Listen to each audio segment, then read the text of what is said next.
Welcome everyone. This is a May edition of Mibbes Aye, and this month we're dipping into Glasgow Pensioners for Indy meeting. They invited Craig, Dalzell and Bill Johnson to talk about their book, and look, Fiona has a copy of it. It's called All of Our Futures, and it's about the challenges and the opportunities of Scotland's population, and we have an ageing population. Bill and Craig do a bit of an introduction to the book about why they've thought about it, why they wrote it, and then there's a pretty good discussion, as always, I think, with that group. We sort of asked them, like, well, why did you write the book? And there is the population, the demographics of the population. What do we do about it? Because it does bring forward issues like, well, about pensions and about social care and older people's rights. But they really make a strong point that this isn't just something that's a concern for those of us who are in that ageing group, but it's actually something that concerns everyone in the population. And it's fascinating. They're talking about aging better, needing a need for a well-being-based economy rather than one that's just about, GDP. And they also talk about, they called it a lifetime MOT. Yeah, so that was the one bit I wasn't very sold on, I have to say. Well, I thought it was interesting because, it's not, apparently it's about health, but, it was also about, people were carrying on working longer. And even after people retire, for example, I can think of a few examples of this. It's not, people are carrying on being very active in their community. Yeah. And that's what I really liked about it. I was at the meeting. In fact, I even asked a question. But there was an element of positivity about, the fact we're aging is actually a success story, which is one thing. There was quite a range of ages, I would say, at that meeting. And I don't think any of us were thinking we were in our dotage in bath chairs. We were all actively out there and engaged. And sometimes there's an element of, I don't even know if it's as strong as discrimination, but it's just kind of an assumption and stereotypes that are very negative about aging. And I must say, I'm having more fun now than I think I've ever had in any stage of my life. And there's just a whole thing about bringing life experience into a community for the benefit of that community. And not in a kind of cheesy way, and certainly not it was better in the old days. Well, actually, I must admit, I do that a bit. I listen to the TV news and I go, well, it didn't used to be like that. But, actually, just in a very positive way, you've got a lot of life experience. You've got a lot of experiences, whether it's bringing up a family or, holding down a job. And seeing that as a positive way. And I think someone asked that question at the end, doesn't they? They sort of make a comparison with Germany, where groups of older people are actually very positive and listen to pressure groups for their government. We'll play the video now of the meeting, and then we'll come back in at the end and have a wee chat.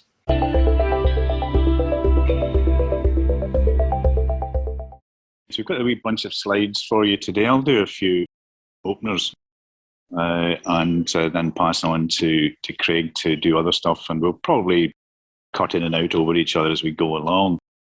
The slides before us really is kind of the overview to the book. One of the reasons we wrote it was we thought there were issues to do with older people in Scottish society and politics. And we came to realise that what we're really talking about was population demographics, demographic ageing. And we kept moving between the two poles, that kind of sort of statistical, scientific, social science side of things, and the reality of getting older in Scotland. So it's kind of a book that's about age. How do we think about age? Aging, the process and how we think about that process. And particularly, probably more obviously, a lot of older people's issues, whether that's pensions or social care or health or whatever. And a particular one that we focused on was the idea of older people's rights. But we weren't confining ourselves to simply dealing with the problem of the old people, which is one of the reasons why we use the title All of Our Futures, because the population of Scotland is everybody's business. I mean, I often say to people in talks like this that if Scotland were to become independent, then on midnight of the appointed day, 1 minute past, Scotland would have its own population. And whether we'd sorted out currency or the future of the monarchy or the constitution or any one of the many other issues that people talk about, we'd have a population. It would have a size, a shape, and it would have future projections. And that wouldn't be changed by the simple act of voting to be independent. So population ageing is a big issue for the independence movement. Over and above specific things that might come out for older people. Demographics, usually population demographics, I think, are seen as a kind of geeky thing. That's the specialists who hide behind the government, who are away in offices as civil servants or specialists, and who are looking at the size of the population, the way it's growing, changing, etc. And we discuss it in good detail in the book. But it does tend to not really intrude into public debate nearly as much as it should. In some areas, it's dead obvious, and we keep getting told we're getting older. And we're often told also that this is a problem. And the problem is that it's always these old people who need to be fed, watered, and looked after, etc. And that's a terrible drain on the lives of the younger people. The fact that it is a kind of technical thing means it leaves the way clear to the kind of misrepresentations I've exemplified there, setting older people up to be the fall guys for various failings of the economy or social policy or whatever. One of the things that we'll talk about, and Craig will say a lot more about this, is the idea of the old age dependency ratio, that the old depend on the young, typically the working age young people who are keeping the old people alive almost. It is far from the truth, and we'll try and explain that a bit more as we go along. Also, it tends to restrict the idea of what a life stage is. It's a very simple thing. You've got birth to school age to working age to retirement, and then the next thing you know, you're in the coffin. And that's a very simplistic idea of the stages people's lives go through. And that's changed a lot, I think, in my lifetime. People are living longer. They're living longer in retirement. They're wanting to do more different things. Jobs have changed, etc. And that's only going to go on for the people who are younger than I am coming behind us. So a couple of things that we thought fitted importantly very well with the straightforward stats of the demographic profiles. You kind of got to say to yourself, well, what's the driver there? What's the engine for these things apart from births and deaths? And we thought that neoliberalism and ageism were two of the key drivers. The neoliberal political economy, which I think more and more people are comfortable with that term. It used to be, but I think more and more people are comfortable with the idea that since Thatcher and Reagan on, the politics and the economy of Britain, America, Europe is more and more dominated by the notion that everything's a market. Anything and everything can be a market, up to and including social care for older people, for the disabled and so forth. And you start to get this mentality that unless there's a private business profiting from social care, then it doesn't really deserve to be considered. And people who can't afford to pay for top-rated services just have to put up with whatever's left at the end of the Chancellor's budget or whatever. And that's had some terrible effects, as we saw in the pandemic. And it's also very easy in that kind of neoliberal dog-eat-dog way of looking at things to put older people in against younger people. And not only in the world of retirement, but in the world of work. So it's very easy to turn around and say, well, these old people are in the way. They're not quick enough on the uptake when it comes to, say, technology or something like that. And they're just really a pain in the arse. And the young people should be rightly fed up with them and want to see them out the door as quick as possible. Now, that's a very exaggerated view, but believe me, I've heard that from some of the more crass commentators on these matters. So we need a different kind of economy, and I think Craig will come into more of that later on when he talks a bit more about commonweal policies like the well-being economy. In addition to neoliberalism, which you could say was a kind of abstract economic modelling of society, within society, I think you have this phenomenon of ageism, whereby people are potentially discriminated against, subject to prejudice and so forth, in the same way that people have been subjected to racism, and then women have been discriminated against all along for years now. And so ageism is probably the one you hear about least. That doesn't mean nobody's noticed it.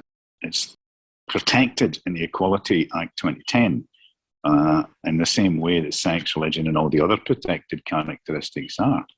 And, you know, it can happen in different ways. It's often a casual thing. If you go back maybe 30, 40 years, people used to make mother-in-law jokes and they used to make gay jokes. And it was just banter, apparently. And everyone was supposed to put up with it because it was just casual remarks. Why should anyone take offence? And the same often happens with age. The old people are just a bit doddery. We like them well enough in their own way, but they're kind of a bit besides the point. The indie movement is not immune from ageism. And we certainly heard after 2014 the surge of a kind of recrimination that it was the old people that had done it. That the old people had lost the vote, and if it hadn't been for them, would have been independent the day after the vote. And it's not true. And Craig, again, is quite expert on the demographics of the independence movement. And I think he may at some point say a bit more, say why that simplistic blame game doesn't really hold up. But I think it is still there. I've heard it from some quite prominent people in the Yes movement. I've challenged them on it, and they kind of look a bit shamefaced, but they also look a bit bemused, as if it's never occurred to them. They're going about the place, the old people are no use. So I think that's something to overcome for any future referendum. And we'll hopefully come on to that when we come to questions and answers. I'd very much like to hear from yourselves what you think about some of these issues. Just a quick spin, an example of ageism in work. It's not just casual remarks and stuff. People do find themselves being discriminated against in work. There can be a sense in a workplace that really the old people ought to go, and that we don't really need to bother anything about changing the shape of the workplace to accommodate them and what have you. That doesn't hold up in the face of equality legislation. Everyone in a workplace should have equal access to training, development, etc. And that applies to aged as well as it does to gender or sexuality or whatever. And we need to have a situation where employers are actually sitting down and working these things out with their staff, their managers and their trade unions. The reality is there's no default retirement age now, so people can stay on and work for really quite a long time if they want to. And as the state pension age goes up, you'll get more and more people still in work. So the idea of older workers is quite a big deal, I think, and it's been underlined by the pandemic. And last year, the year before, Rishi Sunak was going on endlessly about the recession and how it was going to affect young people. And then you got the surprise, the immediate policy came out about apprenticeships. I mean, I've heard that story so many times in my lifetime, I could do it for him. But what was the truth of the matter, which came out from bodies like Centre for Ageing Better and indeed the Office for Statistics in the UK showed quite clearly that older workers in their 50s were just as prone to be pushed out in jobs as the young, and were much less likely to get back into work, whereas the younger people had still had time to catch and get back into work. The older people didn't. So you're looking at folk in their 50s, maybe been put out of work, And where do they go until they collect the old age pension? So there's a big issue there. I won't say too much about pensions. I just want to flag it up at this stage. It's a truism that our state pension in the UK is one of the worst in Europe. And I must admit, I was listening to all the talk about the leaving Europe back in 2016. I don't think I heard Nigel Farage or anyone saying, leave the EU and your pensions will treble overnight. There's no commitment that leaving the EU is going to be a boon for pensioners. It might have been a boon for Jacob Rees-Mogg and business people like that, but it certainly wasn't going to do pensioners much good. And just as the workplace is affected by ageism and the neoliberal market, so is housing. Housing should be pretty clear to everybody now as a developer's paradise. It's really a buyer's dream that you can sell houses and buy houses and make amazing amounts of money without having to bother overly much about people's actual needs. Now, need is often described about in terms of younger people can't get onto the housing ladder. Older people have needs as well. Often their houses are as old as they are. They're not up to current standards of energy efficiency and so forth. They may need repairs. They may need to be modified as people's age has perhaps made it less easy for them to use staircases, etc. There is a big issue around housing, and there's a full chapter on it in the book that looks at a lot of practical things that we think the Scottish Government could be doing in the current Parliament. So the last one I'll talk about for the moment is healthcare. Our take on it is to present it as healthy ageing. So it's not simply a case of rapid response A&E type reactions to people becoming ill very suddenly or getting injured. It's actually an ongoing idea that the population should age in a healthy way. And if you remember back to the earlier slide about demographics, the better off you are, the longer you're likely to live and the healthier you're likely to be. The less well off you are, then the less life expectancy you can have. Hence all the people we heard about during the pandemic who had comorbidities, the charming phrase they used, often you found a correlation between those people and long-term inequality in income, education, housing, work, etc., etc. So healthy ageing is about medical issues, certainly, but it's social as well. I don't think we can do any more what we were doing and got us into a fankle in the pandemic, which was shoving unhealthy older people into care homes. And no doubt the people who did that did it with the best will in the world, and the care that people got was as good as they could get. But nonetheless, they were putting them into care homes being run as a private business, often owned eventually. If you follow the chains down the lines, you found them big American or other international equity companies who were profiting. One of the things that we thought about, and I think both Craig and I would like to hear your views on it, a long-term MOT for health initially, but for other things. And the idea being that at various points in your life, people could sit down and take stock about whether it was their financial future, their health future, what they wanted to do with the rest of their lives, because their lives are going to be longer. Within the health MOT, now Scotland, the Scottish NHS does do quite a lot of preventative healthcare, and you see it a lot in preventative screening for cancer, for instance. But a lot of it is quite fragmented. You're siloed into a particular box because of a particular demographic, and you'll be taken in to look at this one screen for this one thing. Down in England, with NHS England, they do have a more comprehensive health MOT where you can be brought in at a certain life stage and given a more general scan and check up and chat about your potential health issues as you come up. And we've been thinking in the book about trying to expand on about bringing some of that into the Scottish NHS. We also want to see this idea of a preventative MOT extended to other aspects of life. You may already have had one in your working lives as part of a financial MOT. Are you saving enough in your pension for a comfortable retirement? It tends to be the limit of it. But why can we not look at your workplace and your job? If you are potentially facing health issues or just as you're generally slowing down as you get older? Is there something you can do in your workplace and that your employer can help you do to adapt your work to make it easier for you to continue working? Or can your job change somewhat to make it easier for you to stay with that employer? Now, I do want to put a note of caution on that, because I did speak to someone as part of the research of the book, and what they said actually really seared into my brain on this. They worked in healthcare, and they talked about frontline healthcare professionals who have a very physically demanding job.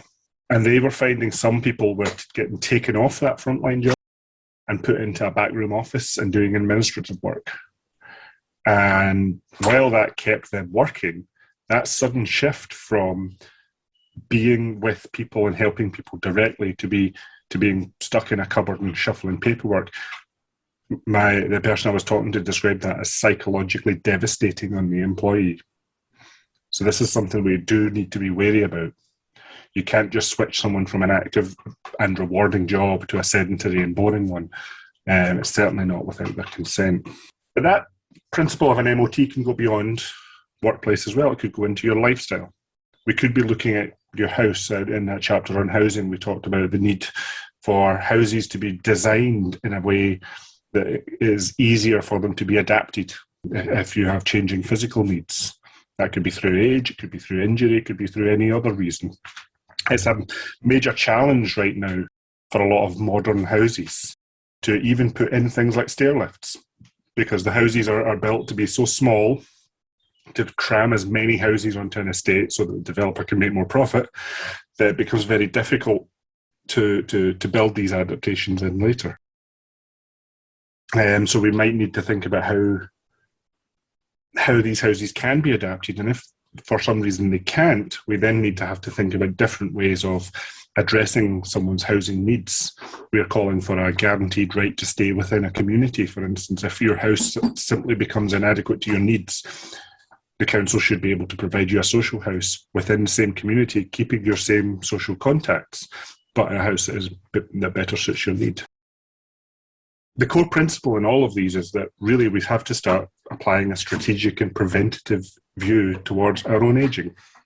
And it goes for me as much as it goes for anyone else in this room today, because as the title of the book says, this is all of our futures.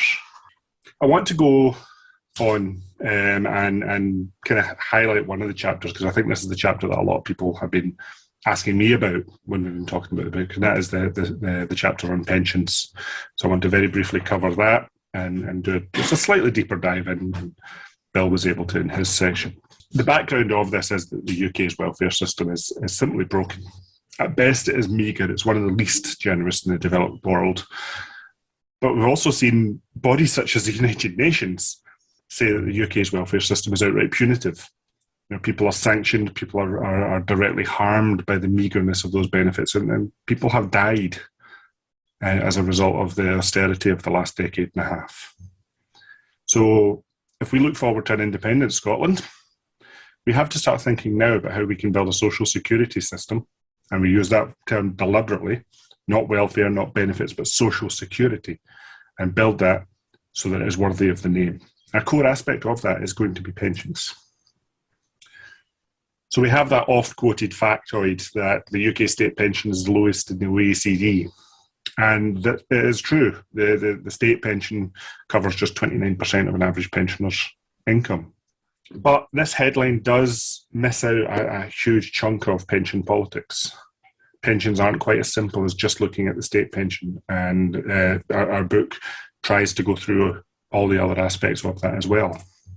For instance, we have private pensions, we have occupational pensions, and we also have capital, what they call capital investment. So your private savings, but also the savings you build up from going down that housing ladder route of buying a house, seeing its value inflate, then selling it just as you retire, downsizing and reaping the rewards.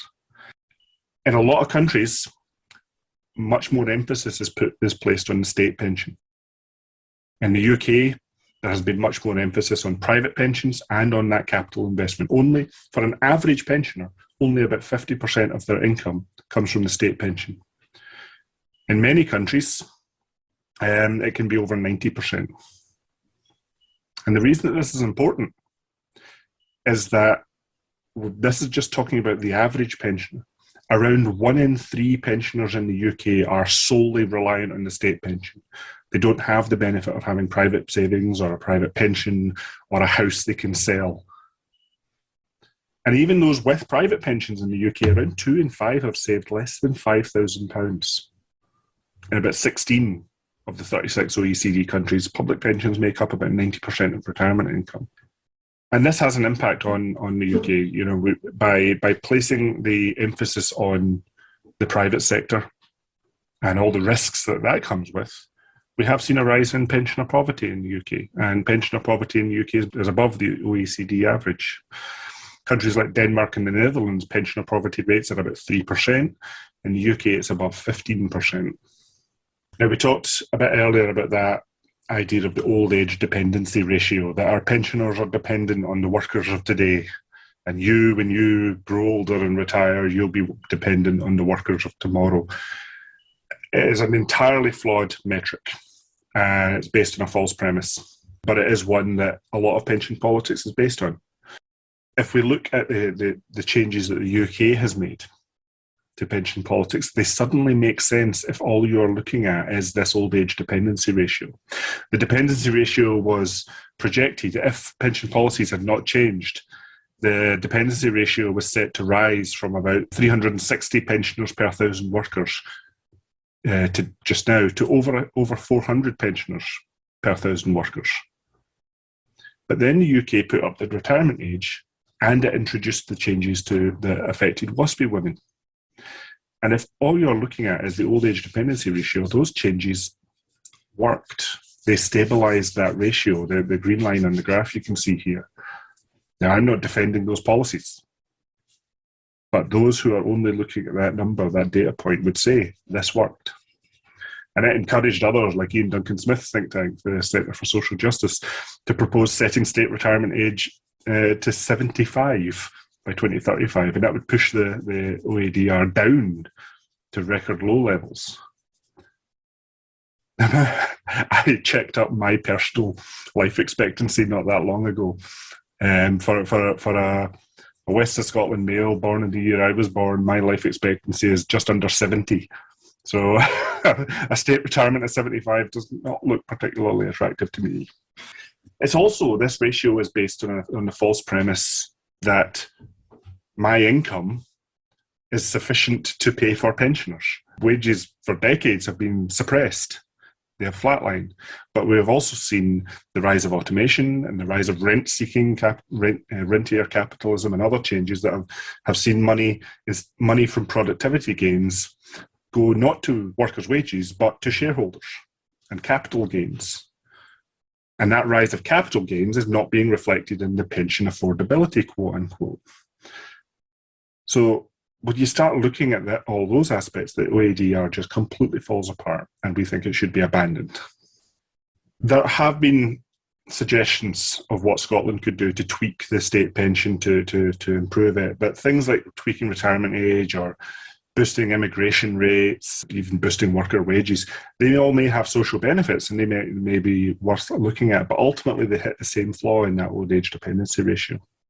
They also don't really look at the severe gap in Scotland between life expectancy and healthy life expectancy.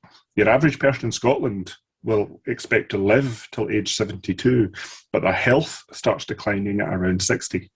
8 years before the state retirement age for someone my age. So what we're calling for is for measures like a universal basic income to replace the state pension. Another advantage of this would be to soften the cliff edge of retirement. I've known people who have been avid workers all of their lives. They've got to that final Friday on the final week. They have retired. They have become a pensioner. And they have a great weekend. And they wake up on the Monday, what do I do with my life? That psychological shift can be very damaging to a lot of people. So what we're calling for is a universal basic income that would replace a lot of benefits, a lot of welfare in the UK, and would replace the state pension, and would allow you, as you approach retirement age, to do things like ramp down your work, to change the way you work, and to shift that argument away from social security being paid for by workers.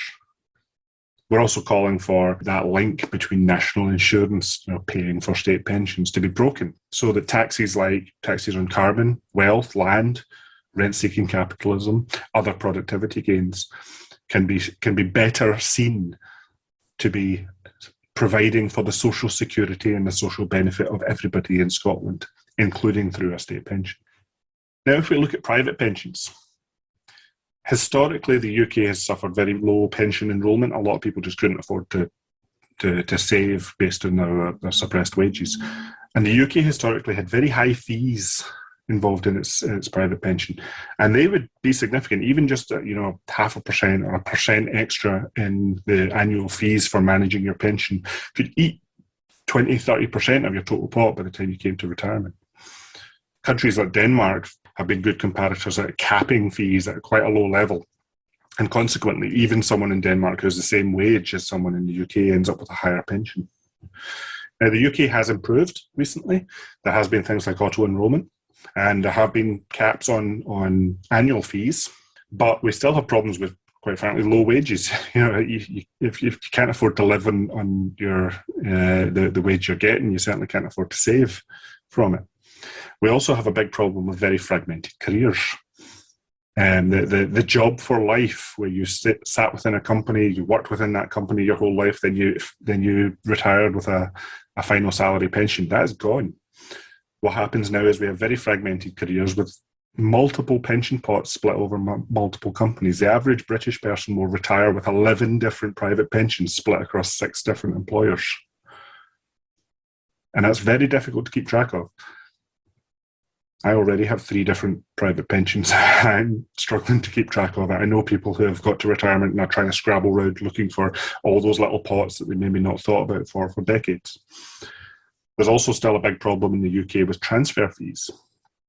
Taking your pension from one pot and then consolidating them into maybe a higher earning pot elsewhere. But even if we fix all of that, we go back to that problem of the UK having much more emphasis on the private sector. Look at COVID, look at the financial crash, look at the next financial disruption that will come in years or decades to come. What happens if you are just a few years from retirement and a financial crisis or a pandemic or a war or whatever wipes out your pension pot and you have no time to save up and recover from that? That's the risk we are taking individually by pushing our responsibilities onto the private sector. Whereas, if we had much more of a public-led state pension emphasis, then that risk is still present, but it's now borne by the whole of society collectively rather than on the shoulders of us as individuals who just happen to be in the wrong place at the wrong time. We do have some recommendations for improving the private sector. You might have heard of the pension dashboard idea. It's been floated by both the Scottish Government and the UK Government. Boris Johnson is surprisingly keen on it, and it's actually a good idea.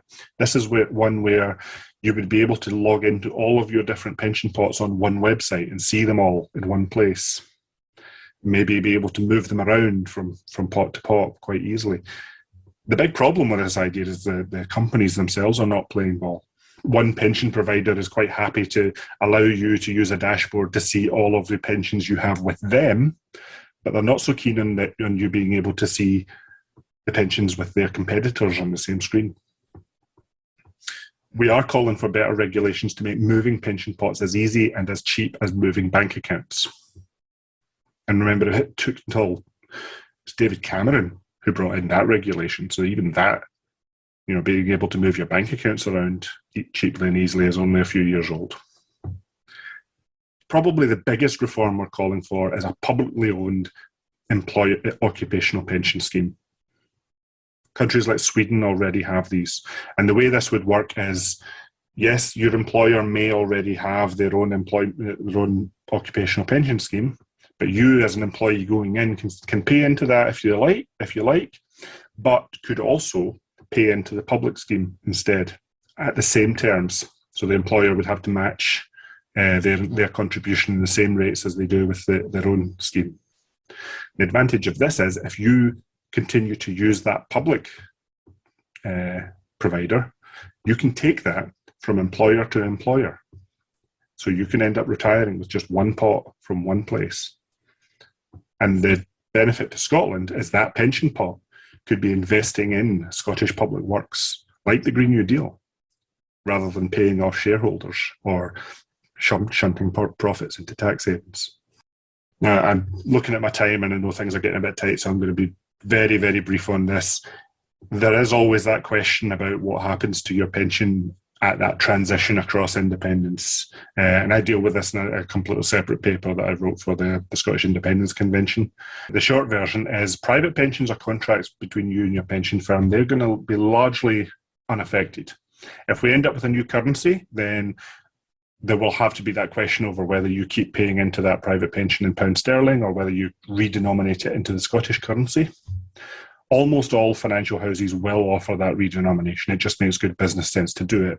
But those who don't, we're calling for a national Scottish public retail bank to be founded so that it can step in and offer that transfer and conversion if your bank or your provider won't do it. The state pension, that's worthy of a talk in and of itself. The very, very short version to that is that unless there is an agreement to the contrary, the state pension obligations you have built up as a UK taxpayer, not as a UK citizen. Note, not as a UK citizen, not even as a UK resident necessarily, but your national insurance contributions have essentially bought you a right to a UK state pension. The remaining UK after Scotland leaves will likely be a continuing state rather than a completely new state. So it will have those obligations and liabilities still there. So unless there is an agreement to the contrary, the UK will be there. Their obligation to you remains. Will there be an agreement? There's good reason to suspect there will be. There's actually there are advantages to both Scotland and the rest of the UK to have that agreement. But one thing I would be clear on is that this isn't a game of the UK saying, well, if you leave, we'll cancel your pensions, and then them holding all the cards and all the power, because it's not quite as simple as that from their view. They have their obligations to keep. So, conclusion to that is, the thing about pension politics is it is difficult. If we start changing policies today, they likely won't affect people for decades to come, which means they won't affect the people making the decisions. A minister making a change to pension politics today is almost certainly not going to be in office by the time that change kicks in. They might not even be alive to be held accountable. Concepts like the old age dependency ratio actively drive ageism in society, and they're based on obsolete models of work and obsolete models of finance. It's easy to overstate how poor the pension system is just by looking at the inadequacy of the state pension, but it is still far from adequate. It is worth having that longer-term strategic view of not just pension politics, but social security as a whole, which is why we're calling for things like a publicly owned pension system and a UBI. We should also think about things like housing policy reform, because the housing policy of today is about building up that capital and constantly accumulating value in your assets. Whereas, what should a house be for if not living in? And I would say to anyone listening to this who is not yet campaigning for Scottish independence, but is considering making threats to pensioners that their pensions will be crippled by independence, that is an inhumane argument. It is a very divisive argument, an ageist argument, and it does not help make the case for the union. So thank you for that. COMMONWEAL as an organisation, we're entirely dependent on our donors and our supporters to keep us going. So if you're not already a supporter, please drop into our website and consider giving us a donation. We also have a shop where you can buy various books, but especially drop into our shop and consider buying a copy of all of our features. It costs £10. You can add an optional donation to that if you wish. And all of the profits go towards COMMONWEAL's ongoing policy development and campaigns. Thank you for listening to us, to both me and Bill. And I think we're both happy to take some questions. Thank you, Craig, and thank you, Bill. A lot in that, and a lot of sensible options with housing, social care, pensions, etc. With independence, we as a country have that opportunity to change it. Is there a political will at the moment to change it? And what would we need to do once we get the vote to influence this, to make sure this sort of thing actually happens? On the political will issue, I'm a bit sceptical of it. I mean, the Scottish Government, and we go into it in more detail in the book, says the right things about older people and age. They produced a document a couple of years back called Fairer Scotland for Older People. And Scotland's also got a Minister for Older People and Equalities in the form of Christina McKelvey. Now, COVID's got in the way of delivering some of the stuff in the report, and obviously Christina, sadly but happily, is now over quite a serious illness. So there is scope there for leveraging the Scottish Government. My kind of sense is that a lot of what they do around ageing and other things revolves around consultations, the writing of nice reports that go on a website, and you're then kind of left dangling a wee bit. I mean, I think the whole issue of ageing and older people's rights is still scattered, still fragmented, and still suffers quite a bit from resources and delivery being made available. So I think the Scottish Government could be approached on the grounds that you're doing not too bad, although after 14 years you could be doing a lot better. It's almost to me as if sometimes the long period of SNP government has been a bit of a hiatus in the way they deal with the kind of matters we've been talking about this afternoon, and they really need to up their act. I think they could do a great deal of what we advocate in the book during the current Parliament. I mean, we've found that pressure campaigning, just constantly badgering your representatives does bear fruit. So I would encourage, everyone here, if there's something in the book that particularly catches your eye, you particularly want done, send a letter to your MSP and say, why aren't you doing this for me? I think for all Bill has said about what the Scottish Government has been doing, there is still somewhat of an attitude of, well, this is reserved, so it's not something we need to think about. So there's not too much in the way of strategic thinking going on at the moment. I mean, I would hope that if the Scottish Government is considering independence to be imminent, within the next few years, you should be thinking about those longer-term plans like pensions, which will, in one sense, kick in the day after independence, but in another sense will continue to impact Scotland for decades after that. So maybe the conversation should be starting now. I don't have any insider knowledge of what's going to be in the upcoming independence white paper. But if it's not talking about things like this in detailed and strategic terms, if it is falling back on the kind of population OADR statistics that the Sustainable Growth Commission did, for instance, or if it keeps things at a shallow level of, well, we will increase the state pension to X without any understanding of what that means in the greater context, then I'm going to be very disappointed with that document. You mentioned WASPy women, and that's something, like I'm a WASPy woman and somebody who expected to retire at 60 but had to wait till 66. So, I mean, I was fortunate that I did have an occupational pension, so I wasn't quite as hard hit. But some women are just in the most horrendous positions because of that, because they didn't get a chance to plan because they weren't notified.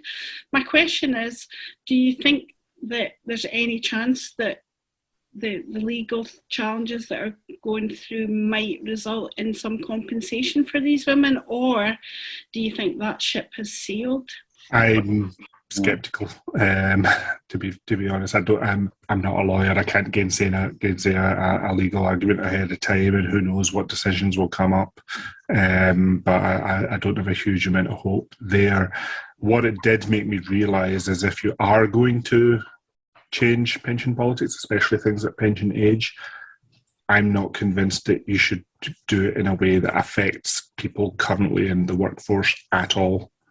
That it extends the horizon for those changes by decades. We're already talking decades anyway, but people shouldn't have to readjust their life midway through because of the whim of a pension minister.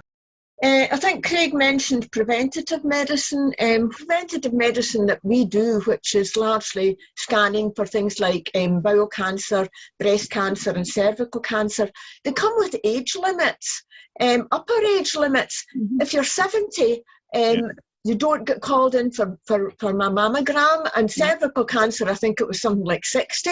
Bowel cancer also has an age limit. Just as we have seen the question of care come to the fore as a result of the pandemic and the failings that happened during that, then I mean there is scope now to look at where else health could improve. Could we see much more towards the lead in preventative checks? What you've described it keeps coming up. It's almost a bit of a postcode lottery with GPs and services.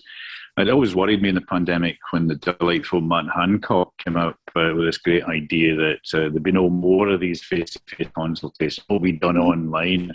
And he babbled on about technology in a way that suggested he hadn't a Scooby how it actually worked.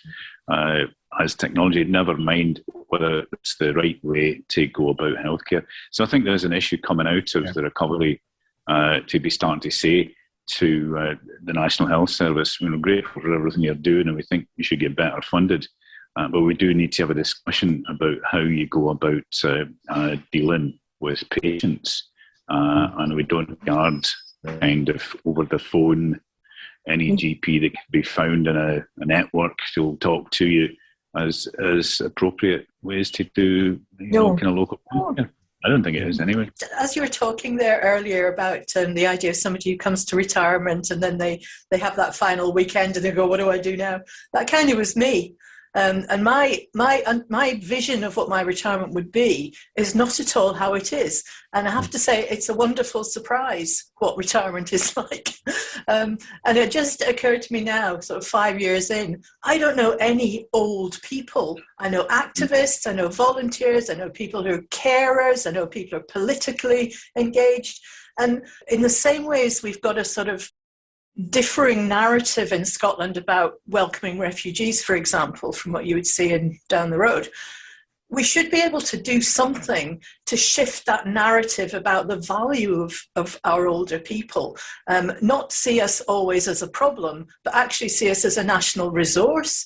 I mean, we've got youth parliament. Could we have seniors parliament? It's not all about the money, although that's a great enabler. There is something about the value that a society places on its older generation.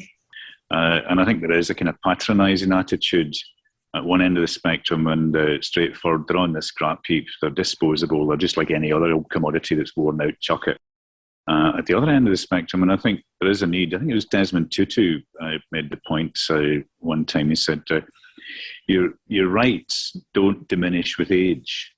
And I think human rights and being forceful about the rights of older people is a good kind of basic narrative that you're asking for. So hopefully that's a kind of bit of an answer to the question in your point, Thanks. Just wondering whether older people need to have more representation, more of a pressure group. And I gave the example of Die Grauen in Germany, the Greys as they were, that were involved in influencing policy for all political parties, not just one particular group, because as we've indicated today, the issues for older people cover a wide variety of things. It's not just about complaining about the pension. It's covering, the perception of people, the fact that our votes are taken for granted, health-related issues. And as Fiona indicated, there is a tremendous amount of expertise that as a nation that people could call upon. And again, going back to the example in Germany where older people were represented on local, regional, national boards and able to make sure there was no letting up and the focus on a whole variety of different issues, because we've got groups like Age UK, but they tend to be focused on a particular issue. And I'm just wondering whether you think that there needs to be some kind of pressure group. I mean, my response would be yes. I think Pensioners for Indy is a good kernel because there's all sorts of groups around there. I'm always a bit wary of the big charities appropriate older people to their purposes. and foster this notion that old people need to be helped over the road, when very often it'd be much better they ask older people, how should the road be designed? So there is that. I think there's a lot of tensions in it, but given that this is in it, Pensioners for Indy, I think a pressure group that aligns older people's issues, demands for rights, changes to services, etc., with Scottish independence would be quite key, and rather different from most of the other older people's voices that I've heard over the last 5-10 years. In fact, I would go a bit further. I'd like to see much more in the way of participatory democracy through embedding things like citizens' assemblies at multiple layers of government, and having those assemblies drawn from a representative sample of the entire population. If only so that we don't end up having the grey pressure group fighting against the young workers of the world pressure group, and just exacerbating that cross-generational ageism we describe in the book, by getting everyone in the same room and seeing younger folk say, right, well, your present now is my future tomorrow. How can we both make this better? I think that's a good way of doing it. Well, the title of the book is All of Our Futures. Yeah. All of Our Futures. Bit of a response to Mary's rant about healthcare. Disclaimer, I'm a retired GP, and I just have to explain that screening programmes, we're lucky to have them for a start. I mean, when I first started in healthcare, there was barely any screening programmes at all. They're icing on the cake, if you like. And they're based on age risk ratios. So, for instance, cervical screening in Scotland starts at an earlier age than it does in England, or it used to anyway. That type of screening is universal for a given age group for very good reasons, because the condition doesn't occur very commonly outside of that age group. But as we've always done, we rely on people to come forward with symptoms that are suspicious. Okay, you might argue that we ought to be screening absolutely everybody. It's not a bottomless pit of money. We can't afford to do that. And I'd also like to defend non-face-to-face contact, which in the vast majority of cases is a triage consultation. Years and years ago, we were doing telephone triage because the demand was so high. You don't actually have to be face-to-face in the same room as a patient to be able to come to some conclusion about what level of risk they have in terms of having something dangerous. And it's even better when you can see them on a screen. Now, I know it doesn't work for everybody, but, needs must. So I just wanted to put in a bit of defence there. John, did you want to come back in? One of the things that politicians do is that they actually they take older people for granted. The Conservatives in particular seem to be able to count on a certain percentage no matter what. And I think that anything that actually shakes that complacency amongst any kind of parties would be very useful. Decisions are advised to us and passed down to us without any even the belief that there needs to be a better explanation. And I think that if we had some kind of pressure group influencing things at all the different levels, similar to what Craig was actually talking about, then things would be really better. We have to change this kind of perception that when we retire, that's the end, when in reality, for many of us, it should just be a new beginning. The expertise, even just represented by the people on the call today, are just so many decisions that government could benefit from. The problem is they are not going to ask. And you probably find that older people charge less than Deloitte and PricewaterhouseCoopers for their expertise. Well, that's one of the things I've kind of always thought about the Yes movement. With all these individual groups around the country, but once the vote has gone our way, we should all turn into pressure groups. So you're quite right. I think it's a role for Pensioners for Independence to push this sort of thing for, albeit selfish, our age group, and for those obviously moving up to it. And I think a slant on that is a rhetoric I hear a fair bit in the Yes movement is, well, young people will do it all. It's their future. They'll sort it all out. But in the light of what we've been saying, is actually a very distorted picture of reality. I mean, when I was still able to go to, kind of meetings before COVID, I went to a lot of meetings around 2014, and I would look at a meeting, everyone was over 50. I think that's what certainly Craig and I agree with this idea. If we can get everybody in the room and start to have these, maybe some kind of cross-generational conference that was aimed at raising some of these issues and trying to build bridges with other people in the independence movement, would be a good way to look at doing it.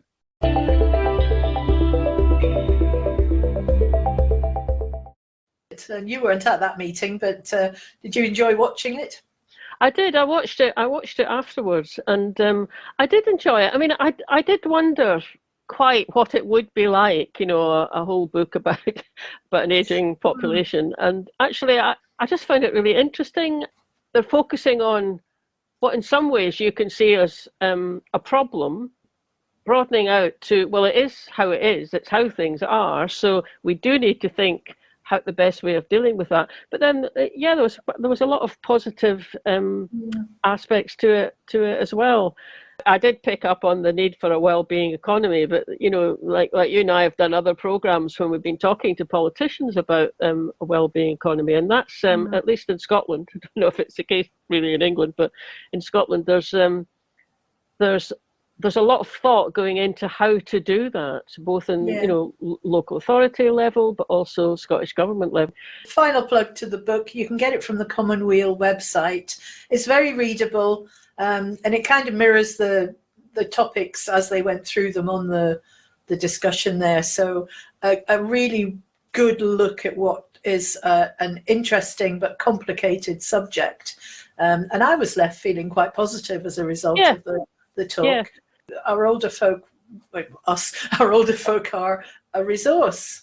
And it's a success story that we've got an ageing population, and the challenge really is aging well. The idea you don't have this long, slow process of decline, that deterioration, still stay well and healthy, and then just out like a light. Yeah. I did enjoy listening to Bill Johnson speak. I haven't ever heard him speaking before. Craig's often been a guest on our programs, but I haven't heard Bill speak before, and I just really appreciated how he talked about it, and he's got a slightly different take on things, I think, than maybe Craig tends to have, and I thought they were a really good two people to have written that book together. You couldn't just have had somebody of Craig's age delivering that without having somebody of our age as well. But I thought Bill's style was lovely. I really enjoyed listening to him, actually. It was very sort of reassuring to listen to. So anyway, well done, guys. Really interesting book. And get it on the COMMONWEAL website. That's it. One thing that maybe we should sort of say that Scotland's not out of sync with other developed nations, but what adds to it from our point of view is that we've got room for a lot more people to live in Scotland, and we kind of need them to come, really. Well, that's the thing, isn't it? With Brexit closing the doors, that has cut us off from the one resource that we really need to import. So, but hopefully that is a temporary situation. That's it for this month. We look forward to seeing you again next month with another topic, which hopefully is of interest to people who are still in the process of making their mind up. Yep.